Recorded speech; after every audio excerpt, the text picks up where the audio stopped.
وہ سب لگے ہاں تو ایک شخص جو ہمیں بڑا سمجھ آتا ہے کیونکہ بڑے دلائل کھولتا ہے, لوگوں کو انوائٹ کرتا ہے اور بڑی اچھی انجینئرنگ کر لیتا ہے. وہ کتاب ساری اس کے سامنے رکھی ہوئی ہے, لوگوں کو انہی کی کتابوں سے جواب دیتا ہے. انجینئر محمد علی مرزا صاحب نے آپ کے خلاف بڑے بیانات دے دیے.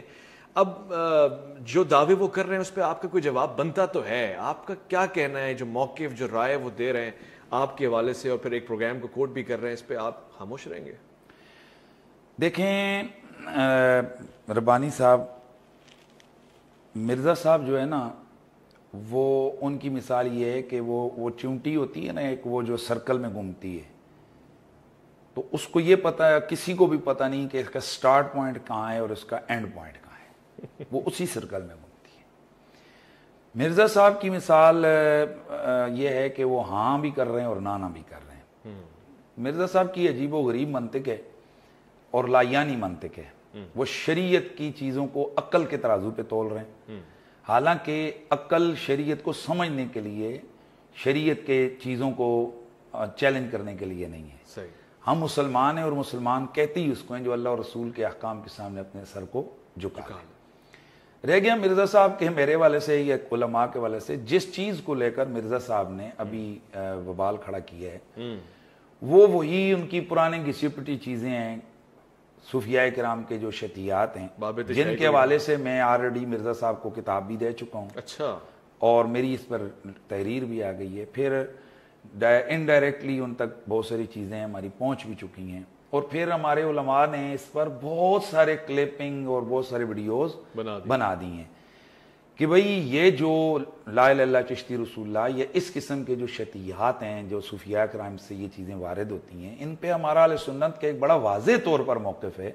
اور وہ موقف یہ ہے کہ سب سے پہلے وہ جو کلام ہوتا ہے اس کلام کی ہم کوئی ایسی بلکہ اہل سنت کا اس پہ بڑا واضح موقف ہے کہ وہ جو صوفیاء کرام کی زبانوں سے نکلنے والا وہ کلام ہے, یہ جو ان کی کتابوں میں پایا جاتا ہے, اس کی ہم سب سے پہلے تو یہ کہیں گے کہ ایک طرف ہے لاکھوں کروڑوں لوگوں کی ان اللہ کے ولیوں کی عزت اور عظمت کی گواہی. صحیح.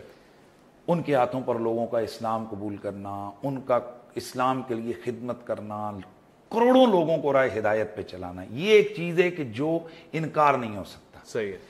بہت ساری چیزیں وہ ہوتی ہیں کہ جو ہم لوگ دیکھتے نہیں ہیں, دیکھ سکتے بھی نہیں ہیں, گئے بھی نہیں ہیں, لیکن ہمارے لیے اس کو ماننا بڑا ضروری ہوتا ہے. اس کو تواتر کہتے ہیں, تواتر سے ثابت ہے. مثلا مرزا صاحب میں بھی کہ شنگھائی نہیں گئے ہوں لیکن وہ شنگھائی کو مانتے ہیں, نیو یارک نہیں گئے ہیں لیکن نیو یارک کو مانتے ہیں. اب بھائی مرزا صاحب گئے نہیں ہیں تو آپ کیسے کہتے ہیں یہ ہزاروں لاکھوں لوگ کہہ رہے ہیں. تو یہ جو لاکھوں لوگوں کی گواہی ہوتی ہے نا, یہ جو چیز ہوتی ہے یہ یقین کا علم دیتی ہے, یہ تواتر اس کو کہتے ہیں. تو صوفیاء کرام کا جس طرح داتا علی حجویری ہیں, حضرت بایزید بستامی ہیں, جناب حضرت معین الدین چشتی اجمیری ہیں, اس قسم کی جو ہستیاں ہیں, تو ان کا اسلام کے لیے کام کرنا, ان کے ہاتھوں پر ہزاروں لوگوں کا اسلام قبول کرنا, یہ تواتر سے یہ چیز ثابت ہے. صحیح. ایک طرف ان کی اسلام کی خدمت, ان کا اللہ کا ولی ہونا, ان کے لیے دین کا خدمت گار ہونا, یہ چیز کیا آ گئی, یہ تواتر سے ثابت آ گیا. دوسری طرف ہے کہ ان کی کسی منسوب ان کے نام پہ ایک کتاب ہے اور اس کتاب میں کوئی ایسی ورڈنگ ہے کہ جو قرآن و سنت کے یا تقدیس الہیہ یا شان رسالت کے خلاف ہے. اب ہمارے پاس ہوتے, ہمارے زمانے میں وہ ہوتے, تو ہم ان سے جا کر پوچھتے جی آپ نے یہ لکھا ہے؟ صحیح. اگر وہ کہتے لکھا ہے, پھر ہم کہتے یہ غلط لکھا ہے, اور اگر وہ نہ مانتے تو ہم فتویٰ دے دیتے. ٹھیک ہے. لیکن اب چونکہ ہمارے پاس کوئی اویلیبلٹی نہیں ہے کہ بھئی ہم ان صوفیاء کو جا کر پوچھیں یا ان سے پوچھیں کہ ایسے, اب اس کے لیے ہم ایک اپنا موقف رکھیں گے. وہ کہیں گے پہلی بات یہ کہ یہ ان کے ملفوظات ہیں جو ان کی اپنی کتابیں بھی نہیں ہیں. ملفوظات میں آئی ہوئی چیزیں, یہ کسی رائٹر کی کچھ چیز ان کے اندر ڈال دی. ایک طرف ان کی جو عظمت اور شان دینی ہے وہ انڈرسٹوڈ اور مسلمہ ہے, لہذا یہ چیز ہم کہیں گے ان کی طرف غلط منسوب ہے. اور اگر ان کی اپنی کتاب ہے تو اس کے لیے ہم یہ تعویل کریں گے کہ بھئی یہ شاید ان کی کتاب میں کسی کا ادراج ہو گیا ہے, یہ رائٹر سے لکھتے ہوئے غلطی ہو گئی ہے, کاتب سے لکھتے ہوئے غلطی ہو گئی ہے, کوئی قرآن حدیث تو نہیں. ہاں, تو یہ اس وجہ سے وہ لفظ غلط آ گئے. کتنی چیزیں آ گئیں, 2 آ گئیں. تیسری یہ ہے, یعنی ہم آگے بڑھ رہے ہیں کہ ایک طرف ان کی وہ شان ہے, وہ عظمت ہے, یہ عام بندے کے لیے نہیں ہوگا, وگرنہ کل مرزائی بھی کہیں گے جی مرزے کے لیے بھی یہی نیا ہو. یا اور ہر قسم کا جو لتو خیر اٹھے گا کہے گا جی ہماری کتابوں کے لیے بھی یہی تعویل کرو، ایسا نہیں ہوگا۔ اچھا، یہ جن کی ولایت، جن کی دین کے ہونا امت کے نزدیک مسلمہ امر ہے، اس قبول کر رہی ہے جی، امت قبول کر رہی ہے کہ یار انہوں نے یہ کیا ہے۔ ہم چیلنج کر کے کہتے ہیں مرزا جیلمی صاحب کو کہ وہ بتائیں کہ معین الدین چشتی اجمیری یا داتا علی اجویری ان ہستیوں کے حوالے سے اہل سنت و جماعت کی جو مقتدر شخصیات یا علماء ہیں ان میں سے کس نے ان کو ڈیگریڈ کیا ہے؟ ہر دور کے لوگوں نے ان کی عزت کی بات کی، ان کی عظمت کی بات کی۔ اب اگر ان سے کوئی غلط چیز آئی ہے تو ایک تو میں نے کہہ دیا کہ کتاب کی نہیں ہے، دوسری یہ کہ وہ جو ہے نا وہ کسی غلطی رائٹر کی ہو گئی، اور ایسا ہوتا رہتا ہے۔ صحیح ہے۔ اور اگر وہ کلام واقعی ان کے لیے اگر ثابت بھی ہو جائے، اب ہم تیسرا پوائنٹ اہل سنت یہ رہتے ہیں، وہ کہتے ہیں کہ پھر اس کلام کی مناسب تعویل کریں۔ مثلا میں آج آپ کو ایک پوائنٹ دے رہا ہوں، بڑا آپ حیران ہوں گے۔ ایک بزرگ اسی طرح آئے تو ان کے سامنے کوئی بات ہوئی تو ان کا نام تھا صادق۔ تو انہوں نے کہا کہ چل بھائی تو پڑھ، اگر تو مجھے سچا مانتے تو پڑھ لا الہ الا اللہ صادق رسول اللہ۔ تو بندے نے جناب پڑھ لیا۔ اب یہ بات اس وقت کے ایک ولی کامل تھے، ان کے پاس یہ لکھا ہے دیوبندی علماء کی کتابوں میں، یہ لکھا ہوا ہے یہ واقعہ۔ تو جو اس وقت کے بہت بڑے عالم بھی تھے، اللہ کے ولی بھی تھے، ان کے پاس گئے کہ جی وہ بندے نے تو یہ کلمہ پڑھا ہے لا الہ الا اللہ صادق رسول اللہ، ہنس پڑے۔ انہوں نے کہا کہ آپ نے فن نہیں پڑھا، تقلیب والا قانون نہیں پڑھا ہے۔ قلب کہتے ہیں مبتدا کو خبر اور خبر کو مبتدا بنا دینا۔ نے کہا اللہ کے بندے، وہ بندہ امتحان کے طور پر وہ دیکھنا چاہ رہا تھا کہ اس بندے کا علم کتنا ہے۔ یہ اصل میں تقلیب ہوئی ہے کلام کے اندر، اور یہ لا الہ الا اللہ رسول اللہ صادق، مبتدا خبر بنائی اور خبر کو مبتدا بنایا ہے۔ اللہ کا رسول سچا ہے جی، نہ کہ وہ والا صادق رسول اللہ۔ بات سمجھ رہے ہیں؟ یعنی ہم اس کلام کی مناسب کیا کریں گے؟ تعویل کریں گے۔ اب یہ بزرگوں نے کیا کی ہے تعویل؟ اگر ظاہری اس کے نام کو بھی دیکھ لیا جاتا، اور یہ اگر عالم نہ ہوتے، یہ اس وقت کے بہت بڑے اللہ کے ولی نہ ہوتے، تو انہوں نے ٹھک کر کے لگانا تھا اس پہ کفر کا فتویٰ کہ یہ بھی یہ مرزا صاحب کی طرح انہوں نے کہا دیکھو جی چشتی رسول اللہ، یہ دیکھو جی اپنا کلمہ پڑھا رہا ہے۔ اب آپ سمجھ رہے ہیں؟ کیا بات، یہ ہو گئی تعویل۔ اس کے علاوہ اور بہت ساری جو ہے نا وہ تعویلات ہیں۔ مثلاً یہ جو مرزا صاحب جو ہے نا وہ اپنی انہوں نے بنائے ہوئے لوگوں کو کہتے ہیں کہ میرا جھنڈا لوائی اعظم من لوائے محمد، میرا جھنڈا محمد صلی اللہ علیہ وسلم کے جھنڈے سے بڑا ہے، ٹھیک ہے۔ اب اصل میں یہاں یہ بیک پہ نہیں جا رہے کہ یہ صوفیاء ایک ٹرم کے تحت یہ لفظ بول رہے ہیں۔ ٹرم کیا ہے؟ وحدت الوجود، نظریہ وحدت الوجود۔ نظریہ وحدت الوجود کیا ہے کہ صوفیاء کے ایک جو صاحب حال لوگوں کا ایک پورا ایک طبقہ ہے، وہ یہ کہتے ہیں کائنات میں وجود حقیقی صرف اللہ کا ہے، باقی ہر ایک کا وجود اس کے وجود سے قائم ہے۔ وہ یہ کہتے ہیں کہ جس طریقے سے ایک جو شیشہ ہے، تو بندہ ایک ہوتا ہے اور حجام کی دکان میں 70 شیشے ہوتے ہیں تو وہ 70 جگہ نظر آتا ہے، بندہ تو ایک بیٹھا ہے۔ اسی طرح وہ کہتے ہیں کائنات میں چونکہ مؤثر حقیقی اللہ تعالیٰ ہے، لہذا اصل وجود اس کا ہے، یہ باقی سارے کا سارا اسی کے کرنے سے، یعنی اگر اللہ کو بیچ میں سے نکال دو کائنات زیرو ہے، کچھ بھی نہیں ہے، ایک ہی ہے۔ دوسرا یہ لوگ جب حال کے اس درجے پر ہوتے ہیں، یہ خاص کیفیت ہے، جذب کی خاص کیفیت ہے، یہ کوئی عام بات نہیں ہے، اور یہ حدیث سے ثابت ہے کہ بہت ساری دفعہ انسان پر ایسی کیفیت طاری ہوتی ہے کہ وہ ایسا کلام کرتا ہے جس پر اس پہ کوئی گرفت نہیں ہوتی ہے۔ مثلا رسول اللہ نے فرمایا، وہ حدیث میں ہے کہ ایک آدمی جو ہے نا وہ اس کا گیا، وہ صحرا میں سفر کر رہا تھا، تو اس کا سامان گھوڑے پر رکھا ہوا تھا، وہ گھوڑا جو ہے نا وہ لیٹ گیا، جب جاگا تو گھوڑا غائب تھا۔ اس نے کہا بھائی، وہ موت کا انتظار کر کے لیٹ گیا، اتنی دیر میں دیکھا گھوڑا سامنے کھڑا تھا، تو فرمایا کہ اٹھ کر یہ کہہ دیتے کہ اے اللہ تو میرا بندہ اور میں تیرا رب ہوں، خوشی میں یہاں تک وہ کہہ گئے۔ اب بتائیں کہ رسول اللہ صلی اللہ علیہ وسلم نے وہاں پر تو فتویٰ نہیں دیا کہ وہ کافر ہو جائے گا۔ یعنی یہ خوشی کے بے اختیار لمحات میں نکلنے والے یہ جملے ہیں، اور اس کے لیے حدیث شریف میں موجود ہے کہ اللہ کے نبی صلی اللہ علیہ وسلم نے فرمایا کہ 3 لوگ وہ ہیں کہ جن سے کوئی گرفت نہیں ہے، ایک بچہ جب تک بالغ نہ ہو جائے، ایک سوئے ہوا جب تک جاگ نہ پڑے، اور ایک معتوف یعنی جس کے عقل میں کوئی کمزوری ہو جب تک کہ وہ تندرست نہ ہو جائے۔ تو جسے عام بیماری لگ جائے عقل کی، تو اس سے اگر کوئی کلمہ صادر ہو جائے اس حالت میں اس پر قابل گرفت وہ چیز نہیں ہے. بات تو غلط ہے. میں اس کی طرف آ رہا ہوں. لیکن اگر کوئی جذبہ عشق الہی میں اس کی لوہے دماغ چٹک گئی ہو, اس سے اگر اس قسم کا کوئی غلط کلمہ جو ہے نا وہ صادر ہو جائے تو اس کی تعویل کریں گے. اگر تعویل نہ ہو گئی تو ہم کہیں گے کلام غلط ہے, غلط ہے, غلط ہے. لیکن قائل اپنی اس خاص حالت کی وجہ سے, اس خاص عذر کی وجہ سے وہ فتوے کی زد میں نہیں آئے گا. اب میں اس کی تعویل کر رہا ہوں جو ہے نا لوائی اعظم من لوائی محمد, میرا جھنڈا اللہ کے رسول میرا جھنڈا محمد کے جھنڈے سے بڑا ہے. صوفیاء یہ کہتے ہیں کہ یہ جس طرح حضرت موسیٰ علیہ السلام طور پہ گئے تو وہاں درخت میں سے آواز آئی انی انا اللہ رب العالمین. اب سوال یہ ہے کہ وہ درخت میں سے موسیٰ علیہ السلام نے آواز سنی تو کس کی آواز تھی؟ اللہ کی تھی, کبریا کی آواز تھی. بھائی اللہ کہہ رہا ہے نا کہ میں اللہ ہوں, میں ہوں اللہ. تو اللہ تعالیٰ بوٹے سے بول سکتا ہے, زبان ولی سے نہیں بول سکتا. اللہ یعنی آپ کہہ رہے ہیں کہ ہم یہ کہہ رہے ہیں کہ جب حدیث موجود ہے کہ میرا بندہ جب نوافل پڑھتا ہے تو میرے اتنے قریب ہوتا ہے, میں اس کی زبان بنتا ہوں جس سے وہ بولتا ہے. تو اب یہ زبان بایزید کی نہیں تھی, زبان ان کی یہ کلام الہی ہو رہا ہے اور وہ کہہ رہے ہیں میرا جھنڈا محمد کے جھنڈے سے بڑا ہے. اللہ اکبر, اللہ اکبر. یہ تعویل ہے, یہ اس کے پیچھے پورا ایک علم ہے, پورا ایک فن ہے. اور آپ اٹھ کے کھڑے ہو گئے ہیں اور اسکول اور کالج کے لڑکوں کو آپ جناب گمراہ کری جا رہے ہیں اور قوم کو کافر کافر کافر کہہ رہے ہیں. ٹھیک ہے, اور اس طرح کی چیز ہے. پھر اب میں آ رہا ہوں اس بات پر کہ بھائی اہل سنت و جماعت میں سے کوئی بھی شخص جو خلاف شریعت کلام ہے اس کلام کی حمایت نہیں کرتا ہے. لا الہ الا اللہ چشتی رسول اللہ ہو یا کوئی اور اس قسم کے جملے, اس کی حمایت نہیں کرتا ہے. وہ صرف قائل کے والے سے احتیاط کرتا ہے, اس پہ فتویٰ نہیں دیتا.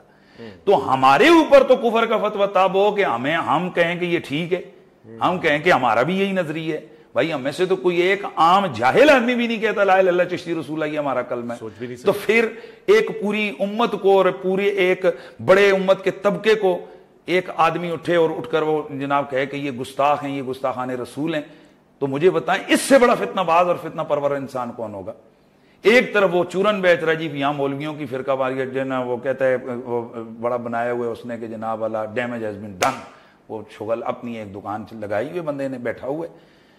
ارے بھائی ایک طرف آپ کہہ رہے ہو کہ فرقہ واریت نہ کرو, یہ شیعوں کو کافر کہتے ہیں, کشیعین کو کہتے ہیں, یہ دیوبندیوں کو کہتے ہیں, اور تو پوری امت کو کہہ رہا ہے اور بغیر کسی وجہ کے کہہ رہا ہے. اگر ہم اہل سنت کے دیوبندی بزرگوں کی کتابوں کے حوالے سے تو ہم کہتے ہیں جو ان کتابوں کو یا ان والوں کو مانتا ہے یا ان کے قائلین کے حوالے سے ان کا کلام سمجھتے ہوئے درست مانتا ہے. کیا آج تک دیوبندی حضرات نے کہا ہے کہ یہ جو عبارتیں ہیں یہ ہمارے بزرگوں کی نہیں ہیں؟ ارے بھائی ایک بزرگ ہیں شاہ اسماعیل دہلوی صاحب, ان کی عبارات کے حوالے سے ہمارے بزرگ اعلیٰ حضرت امام فاضل بریلوی نے گرفت کی, لیکن اس کے بعد انہوں نے ان کے حوالے سے فتویٰ نہیں دیا کہ یار وہ موجود ہوتے تو میں ان سے پوچھتا. یعنی ایک ہلکا سا ایک اس کے اندر جناب وجہ آ گئی تھی کہ مشہور ہو گیا تھا کہ شاید انہوں نے توبہ کر لی ہے اس طرح, تو انہوں نے اس پہ بھی احتیاط کی. یعنی ہم اس قدر محتاط لوگ ہیں. تو آپ نے کیا ہم میں سے کسی عالم دین سے پوچھا, آپ نے کسی بھی اہل سنت کے نمائندے سے پوچھا کہ بابا یہ بتاؤ کہ تم یہ لا الہ الا اللہ چشتی رسول اللہ کو صحیح سمجھتے ہو؟ یا ہم میں سے کبھی کسی نے کہا ہم تو صرف یہ کہہ رہے ہیں کہ اس بیس پر تم اتنے بڑے اللہ کے ولی کو تم گستاخ رسول ڈکلیئر نہ کرو, ہم تو صرف یہ کہہ رہے ہیں. ہم تو اس کلام کو غلط کہتے ہیں کہ یہ تو درست نہیں ہے. اویس بھائی میں اس پہ فائنل جو ہے نا وہ آ رہا ہوں مرزا صاحب کے حوالے سے جو بات چل رہی ہے. عرصے سے مرزا صاحب لگے ہوئے ہیں, ان کو جواب بھی آ رہے ہیں, ویڈیو بن رہی ہیں, پھر آ رہے ہیں, اس پہ کوئی ہو رہا ہے. مفتی مسعود صاحب طارق مسعود صاحب بھی جہلم تشریف لے گئے, پھر ادھر سے مناظرے ویڈیو بنی, میں آ گیا, ادھر سے ہوئی ہے. میرے خیال میں یہ ایک دین مزید جو ہے نا ملحدین یا جو لادین لوگ ہیں ان کو موقع مل رہا ہے. اگر ہم ایک سولوشن کی طرف جانا چاہتے ہیں, اگر مرزا صاحب یہ سمجھتے ہیں, یہ چاہتے ہیں کہ بھئی واقعی میرے سامنے حقیقت عیاں ہو, تو میں اس پہ یہ دعوت دینا چاہتا ہوں کہ مرزا صاحب ہاں کریں، وہ یا تو ایک دو لوگوں کے ساتھ پنڈی میرے پاس آ جائیں، صحیح، یا میں ایک دو لوگوں کے ساتھ جیلم ان کے پاس آ جاتا ہوں۔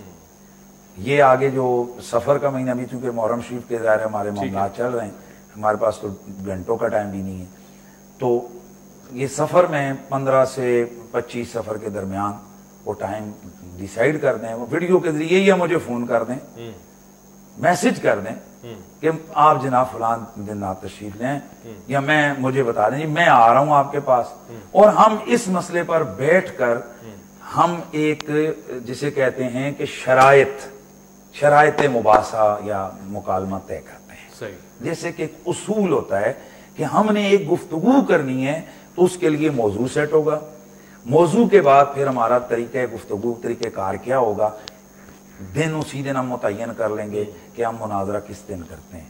آپ چلیں گے مناظرہ نہ کریں، لفظ مباحثہ کر لیں، مکالمہ کر لیں، ٹھیک ہے؟ اب آ جائیں، بیٹھ جائیں، آپ سوال کریں ہم جواب دیں گے، پھر ہم سوال کریں گے آپ جواب دیں، اور میں اس کے لیے یہ نہیں کہوں گا کہ آپ اپنی اکیڈمی میں بیٹھ کے جی ویڈیو فلانی، جھگڑے ختم کریں یار، آئیں آپ اس کی حامی بھرتے ہیں کہ چند جو چینل ہیں، چلیں میں خود، چلو یار کچھ چینلوں کے ساتھ ہمارا بھی تعلق ہے، دوست ہے، اور اس کو تو ہر بندہ چاہے گا کہ وہ اس کو آن ایئر کرے، ہم کہیں گے یار چند چینل سے وہ ہماری گفتگو کو غیر جانبدارانہ طور پر ریکارڈ کریں، بغیر کٹ وٹ کے، وہ چونکہ ہماری شرائطیں ہوں گی، وہ شرائط ہماری طے ہوں گی، اور ان شرائط میں یہ بات ساری ہوگی کہ بھائی اس میں سے کیا کیا چیزیں ظاہر ہم گفتگو کرتے ہوئے کوئی ہنسی مذاق آ رہی ہے وہ تو نہیں عام قوم کے سامنے ہو سکتی، یا کوئی بندہ پانی پی رہا ہے یا کھانس رہا ہے، وہ تو چیزیں کٹیں گی، لیکن اس کے علاوہ کو بات یہ شرطوں کو بہرحال ہم طے کر لیں گے، اور اس میں ہم آپ کو دعوت دیتے ہیں جی چلیں نظامت آپ کر لیں اس میں، یعنی تاکہ وہ جو روک رکاوٹ والی بات ہے وہ آپ کر لیں کہ جی یہاں مفتی صاحب آپ اس کا سوال کا یہ جواب آپ دے دیں، جی مرزا صاحب آپ یہ سوال آپ یہ جواب آپ دے دیں، ٹھیک ہے، تاکہ جھگڑا نہ ہو، میں ان کی بات کو نہ ٹوکوں اور وہ نہ ٹوکیں، 2-4 منٹ جو بھی ہماری شرطوں میں طے ہوتا ہے وہ آپ کہیں جی کہ جی آپ کا ٹائم مکمل ہو گیا مفتی صاحب، جی مرزا صاحب آپ اس کا جواب دیں، اللہ طول چلے بھائی، چاہے وہ 2 گھنٹے چل رہے ہیں، 5 گھنٹے چل رہے ہیں، 10 گھنٹے چل رہے ہیں، جو بھی ہے قوم کے سامنے سارا کچھ جو ہے نا وہ بچہ بچی سامنے نکل آئے گا۔ 30 جولائی 2023 کو سنڈے کے دن بمطابق 11 محرم الحرام 1445 ہجری میں ہمارا یہ پبلک سیشن نمبر 105 منعقد ہونے جا رہا ہے۔ آپ کے یہ ریئل ٹائم سوالات پرچوں کی شکل میں میرے پاس آ چکے ہیں، انشاءاللہ انہیں ہم بعد میں ڈسکس کرتے ہیں۔ پہلے ایک کرنٹ ایشو کو ڈسکس کرنا ضروری ہے۔ محرم الحرام کے حوالے سے ہماری ویڈیو پچھلی دفعہ ریکارڈ ہو گئی تھی پبلک سیشن نمبر 104 میں، آلموسٹ 4 دن کے اندر 1 ملین سے زیادہ لوگ دیکھ چکے ہیں، لہذا اس کو تو دوبارہ سے موضوع بحث بنانے کی ضرورت نہیں ہے۔ باقی جو محرم سے متعلق جتنی بھی انفارمیشن ہے وہ مختلف اوقات کے اندر ویڈیوز میں ریکارڈ ہو چکی ہے، آپ کے پاس یوٹیوب کے اوپر کلپس کی شکل میں اور تفصیلی لیکچرز کی شکل میں، کوسچن آنسر سیشن کی شکل میں موجود ہے الحمدللہ۔ آج میں ایک کرنٹ ایشو جو آلموسٹ 8 سے 10 دن پہلے ایک ویڈیو اپلوڈ ہوئی، بریلوی مکتبہ فکر سے تعلق رکھنے والے ایک مفتی جو مناظرہ وغیرہ بھی کرتے ہیں، مفتی حنیف قریشی صاحب حفظہ اللہ تعالی، انہوں نے ایک ہمارے کامن دوست ہیں، جی ٹی وی کے اوپر اینکر ہیں، اویس ربانی بھائی حفظہ اللہ تعالی، ان کے آفیشیل چینل کے اوپر ان کے ساتھ ایک پوڈ کاسٹ ریکارڈ ہوئی جو اپلوڈ ہوئی آلموسٹ 10 دن پہلے۔ اس میں انہوں نے اینڈ پہ مجھے بھی مناظرے کا چیلنج دیا۔ ظاہر ہے وہ مناظر ہیں تو مناظر کی یہ عادت ہوتی ہے کہ وہ گفتگو کے اینڈ کے اوپر ایک آدھ اس طرح کی بات ضرور کر دیتے ہیں، یہ ان کے مزاج کا حصہ ہوتا ہے، اگرچہ انہیں خوب معلوم ہے کہ ایسا ہونا کوئی نہیں، لیکن پھر بھی ظاہر ہے کہ انہوں نے تو ایسا کرنا ہی تھا۔ جب مجھے پتا چلا تو میں نے سب سے پہلے تو اس ویڈیو کے نیچے جا کے کامنٹس کیے، وہ کمنٹس بھی ہم ریئل ٹائم انشاءاللہ ویڈیو میں ڈسپلے کروا دیں گے. اس میں میں نے اویس بھائی سے ریکویسٹ کی کہ آپ نے مفتی صاحب کا موقف لے لیا اور میں تو وہاں پہ موجود نہیں تھا, میری غیر موجودگی میں میری تھاٹس کو, میری شخصیت کو ڈسکس کیا گیا. اب انصاف کا تقاضا یہ ہے کہ یہ ساری باتیں آپ نے مجھ سے بھی پوچھنی ہے, تو انشاءاللہ تعالی میں بھی اس کا جواب دوں گا, پھر فیصلہ عوام کرے گی. اور اس کے بعد پھر میں نے انہیں فون کے اوپر تفصیلی اس ٹاپک کے اوپر ڈسکشن کی, تو انہوں نے ایگری کیا. تو میں نے انہیں کہا کہ آپ جیلم تشریف لیں, آن لائن کرنا چاہتے ہیں آن لائن کر لیں, جیلم آنا چاہتے ہیں تو جیلم آ جائیں, زیادہ بہتر ہے, ویڈیو کوالٹی بھی اچھی ہوگی ریکارڈنگ کی. تو انہوں نے کہا کہ محرم کے بعد میں انشاءاللہ جیلم کا پلان بناتا ہوں. تو اب وہ محرم کے بعد کس وقت آتے ہیں یہ تو ان کی مرضی ہے, لیکن ہم تو بس 10 دن ہی صبر کر سکتے تھے نا, اس سے زیادہ تو نہیں کر سکتے. اس کی وجہ یہ ہے کہ مفتی حنیف قریشی صاحب نے یعنی اسپیسیفکلی مجھے ٹارگٹ کیا ہے اس پوری ڈسکشن کے اندر. اب بریلوی مکتب کا حال یہ ہے کہ دیوبند اور اہل حدیث کے ساتھ جو ان کے اختلافات تھے وہ انہوں نے بھلا دیے ہیں, ان کو انڈر ڈسکشن ہی نہیں لے کے آتے, ان کی کفریہ عبارات کو ڈسکس بھی نہیں کرتے اس ڈر سے کہ ہم اتنے محاذوں کے اوپر کیسے جنگ کھولیں, علمی جنگ. یہ اللہ کے فضل سے ہمارا حوصلہ ہے کہ ہم ہر ٹاپک پہ بات کرتے ہیں اور ہر کریٹیکل ایشو اس کے اوپر بغیر کسی کی پرواہ کیے ہوئے حق بات لوگوں تک پہنچانے کی کوشش کرتے ہیں الحمدللہ. مفتی حنیف قریشی صاحب نے جو گفتگو کی ہے, میں انشاءاللہ تعالی اس کو 7 علمی پوائنٹس کی شکل میں جو انہوں نے گفتگو اقوال زرعی ارشاد فرمائے ڈسکس کروں گا. ظاہر ہے میں تو انجینئر ہوں, تو آپ کو پتا ہے میں بالکل اس کو کریٹیکلی چیزوں کو دیکھ کے بلیک اینڈ وائٹ میں جس طرح چیز لا کے سامنے رکھی جاتی ہے نا, میں پبلک کے سامنے رکھوں گا, اور پھر عوام الناس فیصلہ کرے گی کہ کس کا موقف قرآن و سنت کے مطابق ہے اور کس کا موقف جو ہے وہ قرآن و سنت کے منافی ہے. علمی پوائنٹ نمبر 1, مفتی صاحب نے فرمایا کہ انجینئر صاحب جو ہیں وہ کروڑوں لوگوں کو گستاخ رسول اور ختم نبوت کا منکر اور کافر ڈکلیئر کرتے ہیں اور علماء کی بے حرمتی کرتے ہیں ان عقائد اور نظریات کی بنیاد کے اوپر. آپ اندازہ کریں وہ بریلوی جنہوں نے باقی تمام مکاتب فکر کے کروڑوں لوگوں کو گستاخی کے نیزے کی نوک پہ لیا ہوا تھا پچھلے 100 سال سے, آئندہ قابو میرے فرعون. ہاں, اب ان کو اس ہیٹ کا اندازہ ہوگا. جب تک بات دوسروں پہ تھی یہ انجوائے کرتے تھے, آج اپنے پہ بات آئی ہے تو اب یہ کہہ رہے ہیں کہ جی ہمیں گستاخ رسول اور ختم نبوت کا منکر کروڑوں لوگوں کو انجینئر صاحب کافر کہتے ہیں. میں نے آج تک نہ تو کسی کو کافر ڈکلیئر کیا نہ گستاخ رسول ڈکلیئر کیا, سوائے ان کے جو چشتی رسول اللہ کے قائل ہیں. اگر تم قائل نہیں ہو تو تمہیں فکر ہی نہیں ہونی چاہیے. جو لوگ قائل ہیں یہ ان کے لیے تکلیف والی چیز ہوتی ہے. جب تمہارا دعویٰ ہے کہ ہمارا یہ کلمہ ہی نہیں ہے, ہمارا کلمہ لا الہ الا اللہ محمد رسول اللہ ہے, اور انجینئر صاحب جھوٹا الزام لگا رہے ہیں, پھر کوئی تکلیف نہیں ہونی چاہیے. بس پھر عوام کو یہی بتایا کرو کہ یہ کتابیں ہم نے نہیں چھاپی, ہمارے بزرگوں نے یہ نہیں فرمایا, ہم نے مناظرے نہیں کیے, تاکہ عوام آپ کی شکل, آپ کی پرانی ویڈیوز کی شکل میں آپ کے سامنے رکھے کہ جھوٹ بولنا بند کرو. ہم نے جو جھوٹا دفاع کرتے ہیں نا صرف ان کے اوپر بات کی ہے, بزرگوں کے اوپر بھی بات نہیں کی ہے, ان کتابوں کی عبارتوں کے اوپر بات کی ہے. تو یہ بالکل ان کا جو الزام ہے یہ ردی کی ٹوکری میں پھینکنے والا ہے. اور پھر ان لوگوں کا اپنا حال یہ ہے کہ ان کے اپنے اعلی حضرت نے حسام الحرمین کے اندر جب علماء دیوبند کے اوپر فتویٰ دیا تو انہوں نے نہیں لکھا تھا کہ دیوبند کے علماء کے کفر میں شک کرنے والا بھی کافر ہے. تو کروڑوں دیوبندیوں کو تو انہوں نے ڈائریکٹ کافر نہیں لکھا تھا کیا حسام الحرمین کے اندر, بلکہ لکھا یہ اسلام سے خارج ہیں اور مرتد ہیں. یہ بھی حسام الحرمین میں لکھا. اور احکام شریعت میں جب ان سے پوچھا گیا, یہ فتوے لکھ رہے تھے وہ یہ نہیں ہے کہ راہ چلتے کسی نے ویڈیو کلپ بنا لیا تھا، وہ غصے کی حالت میں تھے، فتویٰ پوچھا گیا کہ بتائیں کہ یہ جو وہابی ہیں، اور پھر اس بریکٹ کو کھولا، دیوبندی، اہل حدیث اور رافضی یعنی اہل تشیع، قادیانی یعنی قادیانی کافروں کو بھی اسی صف میں لا کے کھڑا کیا جہاں باقی فرقے تھے،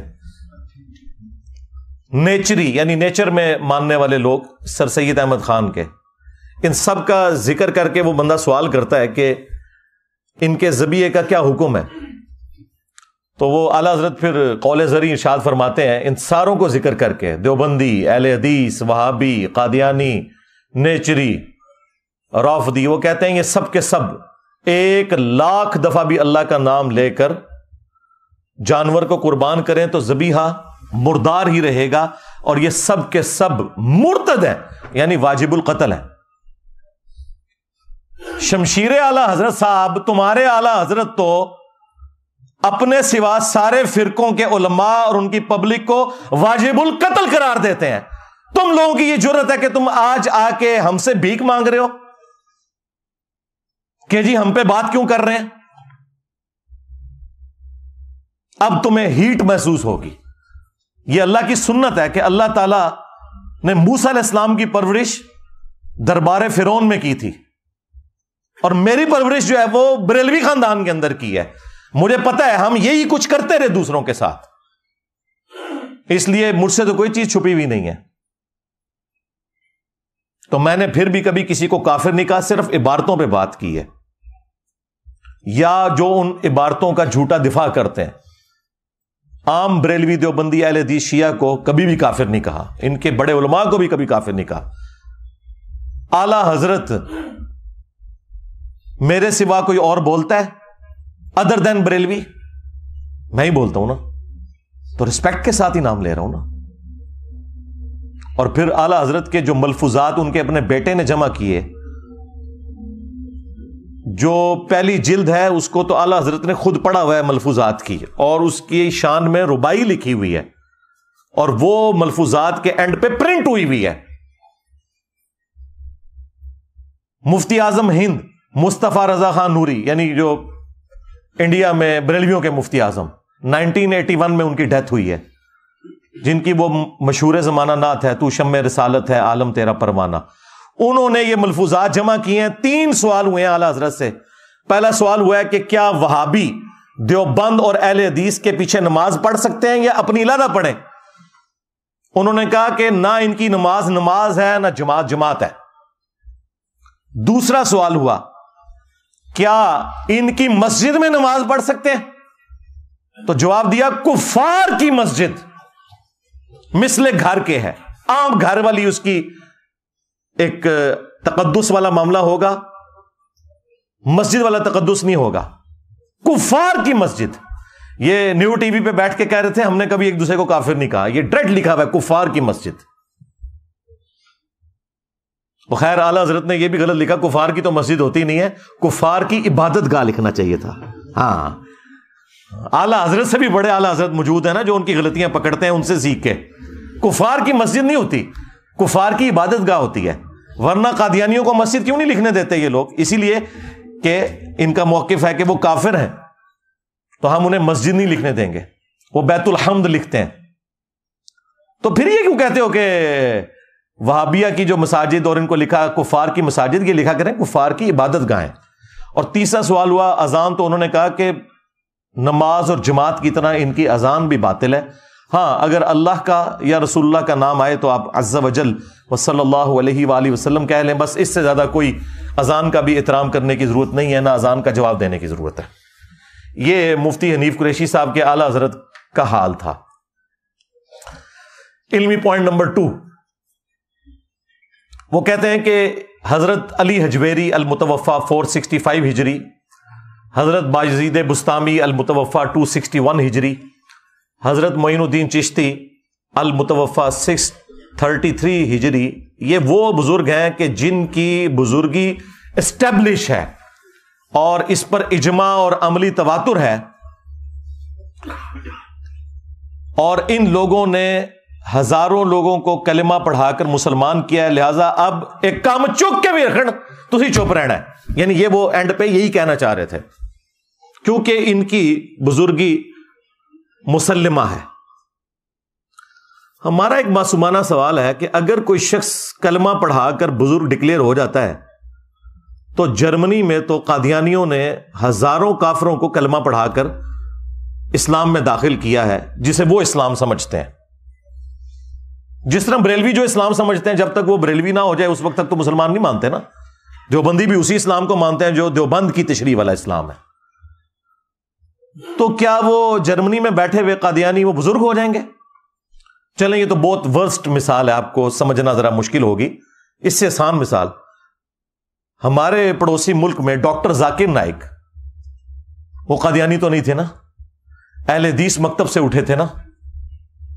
انہوں نے ہزاروں ہندوؤں کو کیمرے میں کلمہ پڑھا کر مسلمان کیا, اور اس مقدس جرم کی وجہ سے انہیں غریب الوطنی کی زندگی گزارنی پڑ رہی ہے. تو کیا بریلویوں نے ڈاکٹر ذاکر نائک کو ولی اللہ مان لیا؟ اس زمانے کا سلطان الہند مان لیا, ہند میں ہی کلمہ پڑھایا نا. یہ مفتی صاحب ان کے لیے پتہ کیا الفاظ استعمال کرتے ہیں ٹی وی میں, مین ٹی وی چینل کے اوپر انہوں نے کہا ڈاکٹر ذاکر نالائک. نام بگاڑتے ہیں یہ. اور ایک اور وہ خبتی قسم کا پاگل مولوی ہے ان کا مفتی, وہ کہتا ہے ذکر نالائک, نعوذ باللہ. میں بیبیاں نوں نہیں ماندا, جھوٹ ساڈے گل پا چھڈی جن ایک نواں ہی باب کھول دیتا. لیکن پترا تیرے حوصلے واسطے میں دس دیواں, تیرے تو وڈا ذاکر نالائک بلکہ ذکر نالائک آیا سی. او نہ رہیا پتر, او تو تے شے ہی کوئی نہیں, او تو تے شے ہی کوئی نہیں, جھوٹے. اب ذکر جو ہے نا وہ عربی زبان کے اندر یعنی مرد کی شرمگاہ کے لیے لفظ استعمال ہوتا ہے, اور عام بندوں کو تو نہیں پتا چلتا کہ وہ کیا بکواس کر رہا ہے. تو تم نے سلطان الہند ڈاکٹر ذاکر نائک کو کیوں نہیں مان لیا؟ تو پتہ یہ کیا کہیں گے, جی اس کے عقیدے ٹھیک نہیں. تواڈے بابیاں دے بھی عقیدے ٹھیک نہیں, اپنے ناماں دے کلمے پڑھانے والے ہو. میں نبی سا ہے ہی کوئی نہیں, تیرے بابے تے شے ہی کوئی نہیں, لے جاؤ اپنے بابے تو. ہاں دبو انہوں جا کے ہوں. جی عقیدے ٹھیک نہیں ہے. نہیں آپ تو کہہ رہے تھے کلمہ پڑھایا ہے. او نہیں جی اللہ بھی فاسق سے بھی کام لے لیتا ہے جی دین کا. جی وہ بخاری مسلم میں حدیث ہے, ایک فاسق سے بھی اللہ تعالیٰ نے دین کا کام لیا تھا, اینڈ پہ اس نے خودکشی کر لی. نبی علیہ السلام نے کہا فاسق سے بھی اللہ تعالیٰ دین کا کام لے لیتا ہے. ہاں آئے ہو نا داد لے. ہاں اب پتا چلا کہ تمہارے بزرگوں کے بارے میں ہم کیا سوچتے ہیں, جو کچھ تم دوسروں کے بزرگوں کے بارے میں سوچتے ہو. جی بزرگوں کا علماء کا احترام نہیں کرتے, تم کرتے ہو دوسروں کا احترام. اپنے بزرگوں کو رحمت اللہ علیہ, دوسروں کے بزرگوں کو مرحوم. ہاں اپنوں کے ساتھ 10 لائنوں کی دمیں لگائی ہوتی ہیں, دوسروں کے اوپر لانتے بھیجتے ہو. 99 قتل تے تسی بھی کیتے ہوئے نا, میں تے ایک کر کے تے سینچری پوری کیتی ہے نا. ہاں بڑا برا وقت آیا جی بریلویاں ہوتے, یقین کرو انہوں نے کدے سوچا بھی نہیں سی. بڑا ہی برا وقت آیا جی, جنہوں نے پوری دنیا نو گستاخ گستاخ گستاخ آج بھیک مانگ رہے ہیں. انجینئر صاحب ہمیں گستاخ کہتے ہیں, انجینئر صاحب ہمیں ختم نبوت کا منکر کہتے ہیں. ہاں تو آڈا علاج ہی میرے کول سی, تو انہوں میٹھی میٹھی گلا نہیں سمجھ آندیاں. ہاں اے اینٹی وینم الزامی جواب پھکی اے الحمدللہ جیلم شریف تو ملتی ہے. ہاں الحمدللہ کتنی تمکنت ہوندی سی جی انہاں دی. نسدے جے ہن میرے نام تو بھی, میرے کلپس تو بھی, جنہوں نے باقی لوگوں کو گستاخی کے نیزے کی نوک پہ رکھا ہوا تھا. تو میرے بھائی یہ جب تکلیف خود کاٹنی پڑتی ہے نا, پھر پتہ چلتا ہے دوسروں کو اس طریقے سے ڈکلیئر کرنا بڑا آسان ہے. علمی پوائنٹ نمبر 3, وہ کہتے ہیں کہ جی یہ جو بزرگوں کی تعلیمات ہیں نا, یہ انہوں نے خود نہیں کتابیں لکھی ہوئی, یہ تو ملفوظات ہیں ان کے, لوگوں نے بعد میں جمع کر دیے. پھر اس میں الحاقی عبارتیں بھی ہیں جو بعد میں داخل ہو گئیں. تو اس وجہ سے آپ کو اتنے کفریات اس کے اندر ملتے ہیں. اور پھر انہوں نے ساتھ اس کے ایڈ کیا کہ اگر یہ بزرگ ہمارے زمانے میں ہوتے ہیں نا تو ہم انہیں سامنے بٹھا کے خود پوچھتے کہ حضرت یہ آپ نے بکواس ارشاد فرمایا ہے. ہاں بکواس ہی ہے نا, بکواس چھوٹا لفظ بول رہا ہوں, کفر بکا ہے آپ نے, یہ چشتی رسول اللہ والا کفر آپ نے بکا ہے. اور اگر وہ کہتے ہاں میں نے بکا ہے تو ہم ان پہ کفر کا فتویٰ دیتے. یہ مفتی صاحب نے کہا ہے ویڈیو میں کہ اگر یہ ہمارے زمانے میں آتے نا تو ہم ان سے پوچھتے کہ حضرت یہ آپ نے کہا ہے, ہم نہیں مان سکتے آپ نے کہا ہے. اگر پھر بھی وہ کہتے نا کہ ہم نے کہا ہے تو ہم ان پہ کفر کا فتویٰ دے دیتے. سرکار تو یہی تو بات میں بھی کر رہا ہوں, آپ نے مان لیا یہ کفریات ہیں. تو اس پہ میرا جواب یہ ہے کہ سب سے پہلے مجھے یہ بتائیں ان کی لیگیسی کون آگے لے کے چل رہا ہے, ان کی کتابیں کون پرنٹ کر رہا ہے؟ یہود و نصارہ پرنٹ کر رہے ہیں یا بریلویوں کے بزرگ آج تک یہ 700-800 سال سے گند سمیٹتے ہوئے آ رہے ہیں؟ پرنٹنگ تمہارے بابوں نے کی ہے. اگر تم لوگ سمجھتے ہو یہ کفریات تھے تو یہ کون سی دین کی خدمت ہوئی ہے کہ تم نے ان کے ملفوظات جمع کیے ہیں؟ نہیں جی, جو بات قرآن و سنت کے مطابق ہو وہ آپ لے لیں, جو قرآن و سنت کے مطابق نہ ہو وہ آپ نہ لیں. کیوں بھائی, جو قرآن و سنت کے مطابق ہے وہ تو پہلی قرآن و سنت میں لکھی ہوئی ہے. اینج کر کے کان کیوں پھڑنا ہے؟ نہ ادھروں رکھو اپنی کتابوں نو, لاؤ چوک چ رکھ کے اگ, جن میں گستاخیاں لکھی ہوئی ہیں, اپنے ناموں کے کلمے پڑھوائے ہوئے ہیں تمہارے بزرگوں نے. نہیں وہ الحاقی عبارتیں ہیں, وہ بعد میں شامل ہو گئی ہیں. پرنٹ کیوں کر رہے ہو؟ او جی ہمارے اعلیٰ حضرت نے تو فتاوی رضویہ کے اندر کہہ دیا تھا کہ جی اگر کوئی شخص یہ دعویٰ کرے کہ میں اللہ کا رسول ہوں تو اسے کافر کہیں گے. ایک کیڑی ایڈی پی ایچ ڈی گل ہے جڑی انہوں نے پبلک کیتی ہے, تو سارے نو پتا ہے. بڑا احسان کیتا ہے جی اعلیٰ حضرت نے امت ہوتے کہ دس کے کہ اگر کوئی کہ میں اللہ کا رسول ہوں نبی علیہ السلام کے بعد تو ہم اسے کافر کہیں گے. یہ جو نے کیا کڑیا ہے. اس سے پھر وہ کہتے ہیں وہ چشتی رسول اللہ والی ساری چیزیں فارغ ہو جاتی ہیں, کیونکہ اعلیٰ حضرت نے پھر اس میں یہ بھی کہا کہ چشتیہ کے بزرگوں کی طرف جو کتابیں ہیں نا یہ غلط منسوب ہوئی ہوئی ہیں, انہوں نے یہ باتیں نہیں کہیں. لیکن سرکار اعلیٰ حضرت بھی پھر میری داڑھ تھلے آ گئے. میں نے ان کو بتایا کہ بھائی فتاوی رضویہ میں آپ چشتیہ کے بزرگوں سے تو جان چھڑا لو گے, لیکن فتاوی رضویہ میں اعلیٰ حضرت نے ایک ایسی کتاب کی تعریف کی ہے, نہ صرف تعریف کی بلکہ کہا یہ رسول اللہ کی بارگاہ میں مقبول ہے. 7 سنابل, اس کے اندر بھی چشتی رسول اللہ نکل آیا. اگر اعلیٰ حضرت کو پتا تھا کہ اس میں چشتی رسول اللہ لکھا ہوا ہے, اس کے باوجود اس نے تعریف کی, تو اعلیٰ حضرت گیا. اعلیٰ حضرت صاحب تسی گئے, اور اگر نہیں پتا چلا تو تیری بزرگی گئی. کہتے ہیں نا غوث وقت ہے, دلوں کے حال جانتے ہیں. وہ سارے غوث فارغ ہو گئے 800 سال تو کسی کو پتہ نہیں لگا کی کوڑ لکھے ہے تھوڑی کتاب اندر. تو اعلیٰ حضرت بھی مجرم ہے, کیونکہ انہوں نے حشت بہشت کو اگر فراڈ کہا ہے نا تو 7 سنابل کی تعریف کی ہے, اور تم لوگ تو حشت بہشت بھی چھاپ رہے ہو اور 7 سنابل بھی چھاپ رہے ہو. لہذا چشتی رسول اللہ اعلیٰ حضرت کے کھاتے میں ڈل گیا. سیدھی سی بات ہے, اعلیٰ حضرت کو کوئی اس حوالے سے ہم چھٹی نہیں دے سکتے. اور تفنن کے لیے میں عرض کروں گا پھر کہ اعلیٰ حضرت پھر اسے مانو کہ جس نے اتنے 100 سال بعد تمہیں بتایا کہ تمہارے بزرگوں نے کتابوں میں کیا گند گھولا تھا اور تمہارے بزرگوں نے کیا کتابوں میں گند چھاپا تھا. یہ تو جس نے بتایا نا اسے پھر اب اعلیٰ حضرت مانو, اور ٹائم قیامت تک ہے, مننا کو نہیں تسی. ہاں لیکن آپ کے عوام مانیں گے انشاءاللہ تعالی. علمی پوائنٹ نمبر 4, وہ کہتے ہیں کہ جن کی بزرگی مسلمہ ہے, اسٹیبلش ہے, ان کی اس قسم کی جو گستاخانہ باتیں ہیں نا اگرچہ ہے کفریہ ہیں, لیکن ان کو صوفیاء کی شطیحات کہا جائے گا. شطحیات کا مطلب ہے بونگیاں, پنجابی میں اس سے بہتر کوئی ترجمہ ہو ہی نہیں سکتا. یعنی کسی شخص کو ہوش نہ ہو کہ وہ کیا بول رہا ہے. تو صوفیاء اللہ کی محبت میں اتنے مست ہو جاتے تھے کہ انہیں اپنی ہوش نہیں رہتی تھی, اور اس کی وجہ سے وہ یہ کفریات بک دیتے تھے. اگرچہ یہ بکتے جو کچھ تھے وہ ہوتا کفر تھا, اور وہ کہتے ہیں اگر یہی بات کوئی اور کہے جو بزرگ نہ ہو تو ہم اسے کافر کہیں گے, لیکن بزرگ کو چھوڑ دیں گے. دیکھ کیسی 2 نمبری. یہ سیم کام پیر میر علی شاہ صاحب نے کیا ہے. ہاں انہوں نے تحقیق الحق جو کتاب لکھی